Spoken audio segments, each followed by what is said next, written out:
नीचे दाएं ऊपर ध्यान मुद्रा।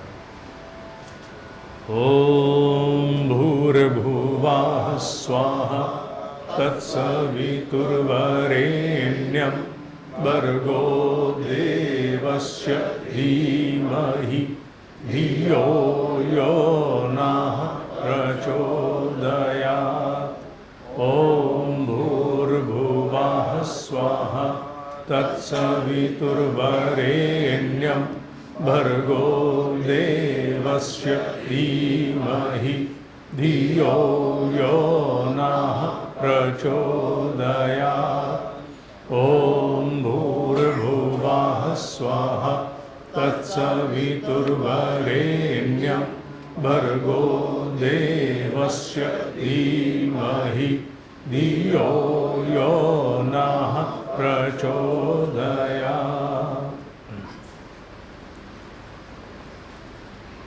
फोकस की श्रृंखला में आज तीसरा और अंतिम लेक्चर है। पतंजलि योग सूत्र पढ़ाते समय मन हुआ था कि इसे पूरी तरह से इस विषय के साथ जोड़कर पढ़ाया जाए, लेकिन ज्यों-ज्यों पढ़ाने की दृष्टि से पढ़ा जाता है तो फिर ये भी बोध होता है कि संभवतः अभी पूरी तरह से न तो समझाया जा सकेगा न समझा जा सकेगा। हर काल में बुद्धि की एक सीमा होती है, उससे आगे अध्यापक भी समझाने में अक्षम हो सकता है और जिज्ञासु समझने में असमर्थ हो सकता है। इसलिए पतंजलि योग सूत्र जहां हमने आरंभ किए थे, मात्र उसे 2-3 श्लोकों में ही समाहित करके पूर्ण करना होगा, अन्यथा मुझ में एक बहुत आकर्षण जागा था कि पतंजलि योग सूत्र के संदर्भ से इस विषय को पढ़ाया जाए।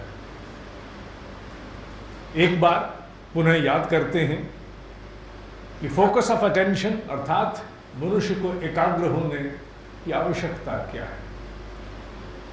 एकाग्रता का सबसे बड़ा प्रसाद, जिसकी चर्चा हमने पहले लेक्चर में की थी, पहले कार्यक्रम में की थी, उसका उल्लेख मैं फिर से कर दूं। एकाग्रता का संदर्भ केवल सामने उपस्थित काम को ठीक से करना ही नहीं है।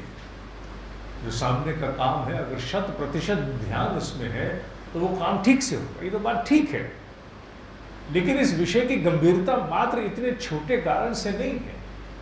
इस विषय की गंभीरता सबसे बड़ी इसलिए है, अगर मनुष्य एकाग्र हो जाता है तो उसके सामने उपस्थित विषय के बारे में उसे अनेकों प्रकार का ज्ञान प्राप्त होना शुरू हो जाता है। अविज्ञात और ज्ञात, इन दोनों का संयोग हो जाता है। बहुत कुछ उस विषय के बारे में हम नहीं जानते पहले से, वो भी हमें पता लगना शुरू हो जाता है। एकाग्रता एक प्रकार की एक सूक्ष्म फ्रीक्वेंसी है जो बुद्धि को किसी विषय पर कुछ समय के लिए एक अलग आयाम प्रदान करती है, डिफरेंट डायमेंशन। सामान्यतः बुद्धि केवल उपलब्ध जानकारियों के अनुरूप किसी विषय पर निर्णय लेती है। What all I know I will determine upon those available facts. लेकिन एकाग्रता के द्वारा उन्हीं विषयों पर वो सब भी ज्ञात होना शुरू हो जाता है जो अभी तक बुद्धि के संयोग में नहीं आया, न सुना न देखा, वो भी ज्ञात होना शुरू हो जाता है। इसीलिए एकाग्रता को योग का आधार माना गया, क्योंकि मनुष्य एकाग्र हुए बिना बुद्धि की सीमाओं से आगे लांघ नहीं सकता। बुद्धि बहुत छोटी है, बहुत थोड़े में ही अपने कुचक रचती है। कैसे उसकी सीमाओं को लांघा जाए, संभवतः इसी बात को ध्यान में रखते हुए पतंजलि ने अष्टांग योग की रचना की थी। और उसी अष्टांग योग में एकाग्रता को जो नाम उन्होंने दिया वो है धारणा। धारणा का पर्यायवाची शब्द एकाग्रता ही है। कॉन्सेंट्रेशन मान लीजिए उसे आप, बाकी सब तो उससे जुड़े हुए अन्य विषय हैं। पतंजलि ने इसीलिए पहले श्लोक में ही, मैं पुनः दोहरा रहा हूं, पहले श्लोक में ही कहा अथ योग अनुशासन।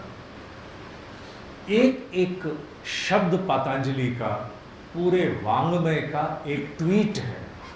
जैसे ट्विटर के माध्यम से 140 अक्षरों में हम अपने पूरे भाव को समाहित, स्पष्ट, सटीक करने की चेष्टा करते हैं, उसी प्रकार पतंजलि ने जिस व्याकरण की रचना की थी, पतंजलि अष्टांग योग के लिए जाने जाते हैं, लेकिन पतंजलि का सबसे बड़ा योगदान संस्कृत के व्याकरण का भी है। और पतंजलि ने आज से 2500 वर्ष पूर्व उस ट्विटर की रचना कर दी थी, उस ट्वीट की रचना कर दी थी, जहां एक शब्द में ही पूरे पृष्ठ को समाहित किया जा सकता है। उनका एक एक शब्द अपने आप में पूर्ण समर्थ है। यह सौंदर्य व्याकरण का अन्यथा हमें किसी में भी देखने को मिलता नहीं है। उनका पहला शब्द अथ योग अनुशासन। योग हेतु एक अनुशासन हम आरंभ करते हैं, योग का अनुशासन आरंभ करते हैं। और अनुशासन ये कह करके वो मौन हो गए। बाद में जब विवेचना की जाती तब पता लगता है कि क्या कह गए, कि योग तब तक साधा नहीं जा सकता जब तक मनुष्य, योग माने यहाँ योग का संदर्भ आप केवल एकाग्रता, फोकस मान लेंगे। हालांकि योग के अनेकों अभिप्राय हैं, यहाँ एकाग्रता, कॉन्सेंट्रेशन, फोकस है। तो उन्होंने कहा कि एकाग्रता के योग हेतु आपको अनुशासन लाना पड़ेगा। मोटे रूप में केवल डिसिप्लिन है, लेकिन अनुशासन, डिसिप्लिन शब्द थोड़ी ना है, बहुत बड़ा शब्द है। अणु, अणु माने the smallest particle, even smaller than the atomic constitution, उससे भी छोटा, the smallest particle known in the dimension of matter to mankind, उसे अणु के रूप में संबोधित किया गया। पदार्थ के अस्तित्व का सबसे छोटा कण अणु है। मनुष्य को अपने समूचे अस्तित्व के अणुओं के ऊपर शासन करना, अणुओं के स्तर पर जाके शासन करना अनुशासन है। किसके अणुओं पर? विचारों के अणुओं पर, कल्पनाओं के अणुओं पर, स्मृतियों के अणुओं पर, ज्ञान के अणुओं पर, इन समूचे अणुओं पर जब शासन होने लगेगा तब वो एकाग्रता स्थापित होगी, जिसकी चर्चा अष्टांग योग में पतंजलि करते हैं। दूसरा श्लोक उनका है योगश्च चित्तवृत्ति निरोधा। इस प्रकार की एकाग्रता को विकसित करने के लिए, in order to develop the kind of focus of attention जिसके विषय में पतंजलि चर्चा करता है, उसके लिए चित्त वृत्ति निरोधा, मेंटल प्लेन पर उठने वाले जितने ज्वार भाटे हैं उन सबको ब्लॉक करना पड़ेगा। मैंने पिछली बार भी कहा था, अवरोध में और निरोध में अंतर है। अवरोध में एक ऑब्स्ट्रक्शन है, वी क्रिएट एन ऑब्स्ट्रक्शन जिसके बाईपास बन जाते हैं। निरोध अर्थात to block, to seal it, जिसके लिए कोई बाईपास बन ही नहीं सकता। इसलिए का योगश्च चित्त वृत्ति निरोधा, चित्त पर उठने वाली समूची वृत्तियों को रोक देना ही योग है, कंसंट्रेशन है। मुझे रुकना क्यों पड़ा?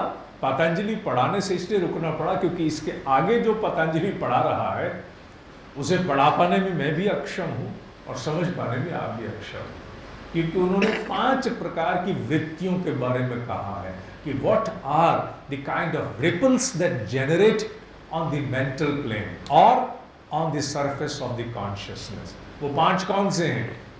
उन्होंने 5 को कहा है knowledge, right knowledge, wrong knowledge, imaginary knowledge, no knowledge and memory. जैसे उन्होंने अपने नाम से कहा है, उन्होंने नाम अलग अलग दिए हैं। नॉलेज, राइट नॉलेज को अनुमान माने जहां से हम इन्फ्रेंस ड्रॉ करते हैं, चीज़ों को रिलेट करके समझने की चेष्टा करते हैं। अच्छा, because it is so therefore it is going to be that. Inference draw करना राइट नॉलेज कहा, इसे अनुमान कहा। उसी प्रकार उन्होंने कहा विपर्ययो, द रॉन्ग नॉलेज, अर्थात the misconception we hold about several aspects of life. उसी प्रकार विकल्प अर्थात इमेजिनरी नॉलेज, जहां हम बहुत सी कल्पनाएं करते हैं। विस्मृति की चर्चा भी उन्होंने की। तो इस प्रकार 5 प्रकार की उन्होंने मनुष्य की सजगता में उठने वाली रिपल्स, वृत्तियों के विषय में चर्चा की। इन सबको ब्लॉक करोगे तब आगे बात बनेगी। ये कॉमन माइंड की कॉम्प्रिहेंशन से थोड़ा आगे का विषय हो जाता है। मैं ये कहूँ कि मेरे लिए भी कॉम्प्रिहेंशन के लिए थोड़ी कठिनाई हो सकती है, तो कोई अतिशयोक्ति नहीं होगी। इसलिए इस विषय को अब हम पातंजलि से हटाते हैं, अगले जन्म में फिर से शुरू करेंगे। अभी वर्तमान काल के अनुरूप हम वहाँ आना चाहते हैं जहाँ फोकस ऑफ अटेंशन को एक बड़े ही, जिसे कहा जाता है, अरविंद ने कहा, योगीराज अरविंद का शब्द है कि there are 2 kinds of concentration, the first is the static and the another is the dynamic. Yogiraj Aurobindo के शब्द ले रहा हूँ। मनुष्य की एकाग्रता 2 प्रकार की है, स्थिर है और दूसरी जो प्रवाहित रहती है। स्थिर में मैं आपकी आंखों में टकटकी लगा के देख रहा हूँ, ये स्थिर है, स्टैटिक है। और डायनामिक अर्थात किसी विषय के साथ हम प्रवाहित हो रहे हैं। मनुष्य के लिए जो उपयोगी है जन जीवन में उत्कृष्टता लाने के लिए, in order to manifest excellence, जिस उत्कृष्टता की चर्चा है वो डायनामिक कॉन्सेंट्रेशन से विकसित होती है। उसे किस प्रकार विकसित किया जाता है, वो कैसे होती है, ये बहुत ही सूक्ष्म विषय है जिसे हमें समझना होगा। और मैंने इस विषय को, इसका अभ्यास तो मैं बहुत सालों से कर रहा हूँ, लेकिन और गहराई से समझने का अवसर मुझे अब मिला है जब मैंने ये सोचना शुरू किया कि मुझे समझाना कैसे है।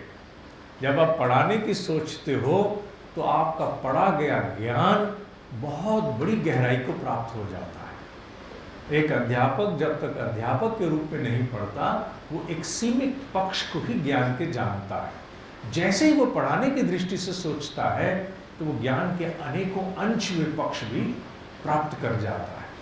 तो अभी जो वर्तमान में जो बोध अवतरित हुआ, जो इस प्रकार की फोकस ऑफ अटेंशन से जुड़ा है, वो ठीक उसी प्रकार है जिसका छोटा सा निकटतम उदाहरण है।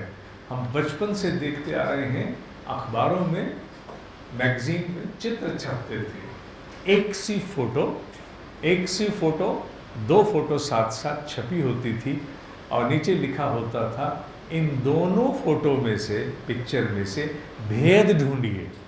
पिक्चर में बतख होती थी, वृक्ष होते थे, पक्षी होते थे और सब